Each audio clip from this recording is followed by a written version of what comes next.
Good morning dear students. आज मैं फिर से आपको साइंस विषय का पढ़ाना शुरू करता हूँ। तो आज का जो टॉपिक है वो सबसे पहले क्वेश्चंस हैं जो मैंने आपको परसों बोले थे करने के लिए, तो उनके बारे में मैं आपके साथ चर्चा कर देता हूँ। अब इनको ध्यान से सुनना है और ध्यान से नोट डाउन करना है अपनी कॉपी के ऊपर लेक्चर के बाद। पहला प्रश्न है, किसी तत्व के द्रव्यमान की प्रति इकाई आयतन को घनत्व कहते हैं। ठीक है, ये पहले नोट करना है आपने अपनी परिभाषा अपनी नोटबुक पे। किसी तत्व के द्रव्यमान प्रति इकाई आयतन को घनत्व कहते हैं। घनत्व मतलब होता है डेंसिटी, भाई चीज़ कितनी गाढ़ी है, और इसका जो फॉर्मूला है घनत्व बराबर होता है द्रव्यमान बटे आयतन। अब इस बात को ध्यान रखना है कि अगर द्रव्यमान बढ़ेगा तो घनत्व बढ़ेगा और आयतन अगर बढ़ेगा तो घनत्व घटेगा। ये नोट करें आप अपने इसके अंदर कॉपी के अंदर। मैं दोबारा रिपीट कर रहा हूँ, ध्यान से सुनेंगे आप। अगर द्रव्यमान बढ़ता है तो घनत्व बढ़ता है, आयतन के बढ़ने पर घनत्व घटता है। अब इसी को दिमाग में रखते हुए आपके सामने मैं प्रश्न पढ़ने जा रहा हूँ। ध्यान से इन प्रश्नों को पढ़ना है, ध्यान से सुनना है आपने मेरे प्रश्नों को। बढ़ते हुए घनत्व के क्रम निम्नलिखित को व्यवस्थित करें। मतलब आपने बढ़ते क्रम में सबसे पहले कम, उससे फिर ज़्यादा, फिर ज़्यादा, फिर ज़्यादा। सबसे पहले दिया हुआ है वायु, चिमनी का धुआं, शहद, जल, चौक, रुई, लोहा। अब इसमें आपने अपने आप इन वस्तुओं को सोचना है दिमाग में कि किसका द्रव्यमान ज़्यादा है। द्रव्यमान मतलब मास, कौन ज़्यादा एरिया घेरता है जिसको आयतन बोलते हैं। उसी आधार पर बढ़ते क्रम में आपने इसको अरेंज करना है।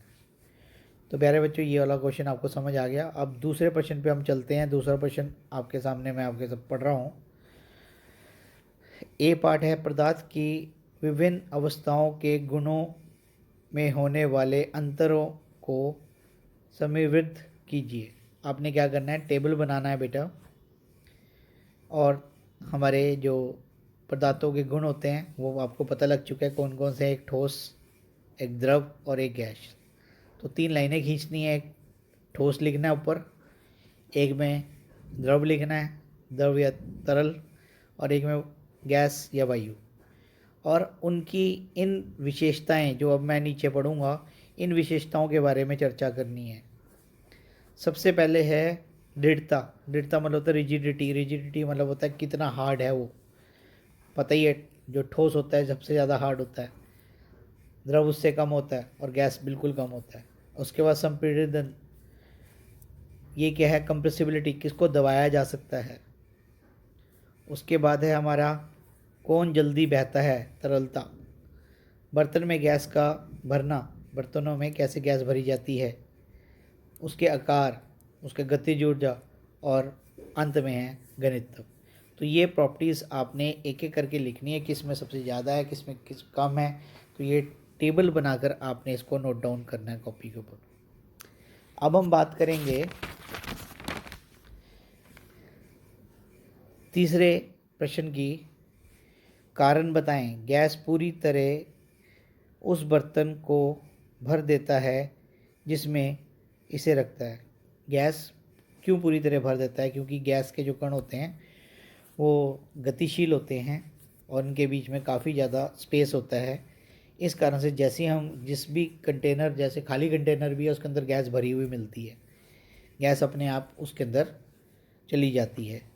इसके बाद गैस बर्तन के दीवारों पर दबाव डालती है। ये भी मैंने आपको बताया था गुब्बारे का एग्जांपल पिछले लेक्चर के अंदर, कि जो गुब्बारा है उसको हम जब दबाने की कोशिश करते हैं तो वो दब जाता है, उसके बाद फिर वो दोबारा अपनी ओरिजिनल शेप ले लेता है। तो इसका क्या अर्थ है कि जो उसके गैस के कण है वो लगातार इसकी गुब्बारे की या बर्तन की दीवारों पर अपनी बल का प्रयोग कर रहा है।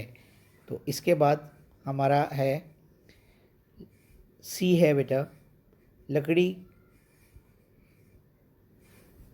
की मेज ठोस कहलाती है। अब लकड़ी की मेज ठोस क्यों है? क्योंकि भारी है, इसको उठाना मुश्किल है, दृढ़ता है इसके अंदर, इधर से उधर नहीं बहता, ये सारे गुण के कारण ये ठोस है। हवा में हम आसानी से अपना हाथ चला सकते हैं, लेकिन एक ठोस लकड़ी के टुकड़े पर हाथ चलाने पर हमें कराटे में दक्ष होना पड़ेगा। अब हवा के अंदर हम अपनी बाजुओं को चला सकते हैं, हाथ को चला सकते हैं, लेकिन अगर हम ठोस पे हाथ मारेंगे तो हमें चोट लग सकती है। तो इसके लिए हमें कराटे द्वारा ही हम उसे तोड़ सकते हैं, अदरवाइज़ वो टूटेगा नहीं। तो ये थे हमारे 3 प्रश्न। अब लास्ट का प्रश्न आपके साथ है बेटा, मैं आपके साथ शेयर कर रहा हूँ। ये क्या है? जो हमारी द्रव अवस्था है उसकी ठोस अवस्था से उसकी जो घनत्व है वो क्या हो जाती है? कम हो जाती है। ऐसा क्यों? और इसके साथ एक और बताया गया है कि जब बर्फ़ के टुकड़ों को हम पानी के ऊपर रखते हैं तो वो तैरता है। तो लिक्विड जो है, तरल है, तो उसका जो आयतन है वो ज़्यादा है। अगर आयतन ज़्यादा होगा तो डेंसिटी घनत्व क्या होगी? कम होगी। ठोस में आयतन कम है, इस कारण से उसका घनत्व क्या होएगा? ज़्यादा होगा। अब बर्फ़ का टुकड़ा जो है पानी में इसलिए तैरता है कि उसका जो आयतन है वो ज़्यादा है, इस कारण से उसकी घनत्व क्या हो जाता है? पानी के मुकाबले में कम हो जाता है। तो ये आपको मैंने चारों प्रश्न अच्छी तरह समझा दिए। अब हम अगले लेक्चर पे चलते हैं। अब जो अगला लेक्चर है वो है 1.4, क्या पदार्थ अपनी अवस्था को बदल सकते हैं, इसके बारे में चर्चा करेंगे। तो इसका जो उत्तर है वो है हाँ, जो हमारे पदार्थ है वो अपने अवस्था को बदल सकते हैं। अब इसकी अवस्था के लिए मैं आपके को एक उदाहरण सा बताऊंगा। जैसे पानी ठोस अवस्था में बर्फ़ है, द्रव अवस्था में जल है, और वाष्प के आधार पर ये गैस है।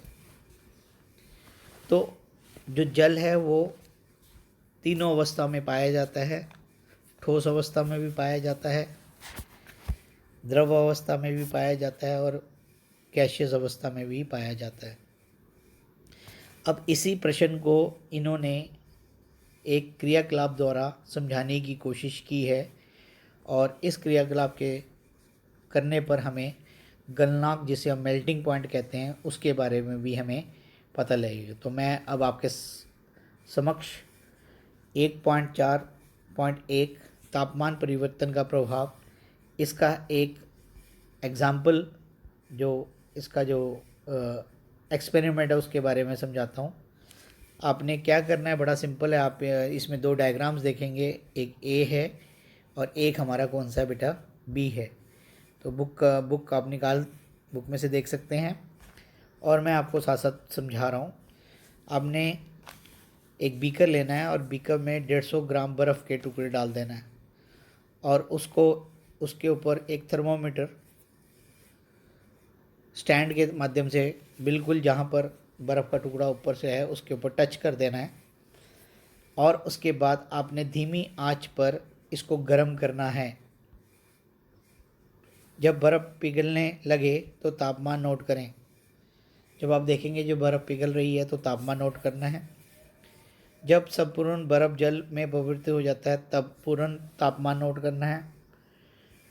उसके बाद ठोस से द्रव अवस्था में होने वाले परिवर्तन को अपने नोटबुक में नोट करना है। अब बीकर में एक कांच की छड़ डालें और हिलाते हुए गर्म करें। अब आपने क्या करना है, उसी बीकर में जब बर्फ़ पिघल चुकी है, अब पानी के अंदर एक छड़ डाल देनी है और उसको लगातार हिलाना है और उसको उबालना है। थर्मोमीटर का माप पर बराबर नज़र रखनी है। जो थर्मोमीटर लगा हुआ है जिसके जो तापमान नापते हैं उस पर बराबर नाप आपने नज़र रखनी है, जब तक अधिकतम जल वाष्प ना बने जब तक जलवाष्प बनना ना हो। जल के द्रव अवस्था से गैसियस अवस्था में परिवर्तन में प्रेषण को नोट करें। जैसे ही जल से द्रव से गैसियस अवस्था में परिवर्तन होगा तो तब आपने उसमें नोट करना है क्या हो रहा है। अब इसके आगे ध्यान से सुनेंगे। ठोस के तापमान को बढ़ने पर उसके कणों की गतिज ऊर्जा बढ़ती है। गतिज ऊर्जा के में वृद्धि होने के कारण कम कण अधिक तेजी से कंपन करते हैं। ठीक है, आपको समझ आया कि जैसे ही हम चीज़ को गर्म करेंगे तो उसके अंदर गतिज ऊर्जा बढ़ेगी और गतिज ऊर्जा के बढ़ने पर उसके अंदर जो कण हैं वो तेजी से कंपन करेंगे। ऊष्म के द्वारा प्राप्त की गई ऊर्जा कणों के बीच में आकर्षण बल को पार कर लेती है। जो हम ऊर्जा मिल रही है उससे क्या हो जाएगी, जो इनके बीच में आकर्षण बल है उसको पार कर देगी। इस कारण कण अपने नियत स्थान को छोड़कर अधिक स्वतंत्र होकर गति करने लगते हैं। एक अवस्था ऐसी आती है जब ठोस पिघलकर द्रव में परिवर्तन हो जाता है। जिस न्यूनतम तापमान पर ठोस पिघलकर द्रव बन जाता है, ये इसका गलनांक, जिसे हम मेल्टिंग पॉइंट कहते हैं। तो प्यारे बच्चों, आपने जिस अवस्था के अंदर जो ठोस है वो पिघलकर द्रव अवस्था में परिवर्तन हो जाता है उसे हम क्या बोलते हैं, गलनांक। ये आपने अपनी कॉपी पे नोट करना है और ब्रैकेट में लिख देना है मेल्टिंग पॉइंट। अब किसी ठोस का गलनांक उसके कणों के बीच के आकर्षण बल पर आधारित होगा। जितना ज़्यादा आकर्षण बल ज़्यादा होगा उतना उसका गलनांक या मेल्टिंग पॉइंट अधिक होगा। जिसका कम होगा तो उसमें कम पाया जाएगा। बर्फ़ का गलनांक कितना है, 273.15 केल्विन। ठीक है, के फॉर केल्विन। गलने के प्रक्रिया यानी ठोस से द्रव अवस्था में परिवर्तन को संगलन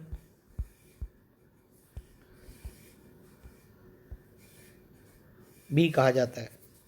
किसी ठोस के गलने की प्रक्रिया में तापमान समान रहता है, ऐसे में ऊष्मीय ऊर्जा कहाँ जाती है। तो ये प्रश्न चिन्ह है कि जब कोई चीज़ एक चीज़ से दूसरी चीज़ में परिवर्तन होता है, थर्मोमीटर तभी लगाया है तो उसके अंदर तापमान के अंदर कोई वृद्धि नहीं होती।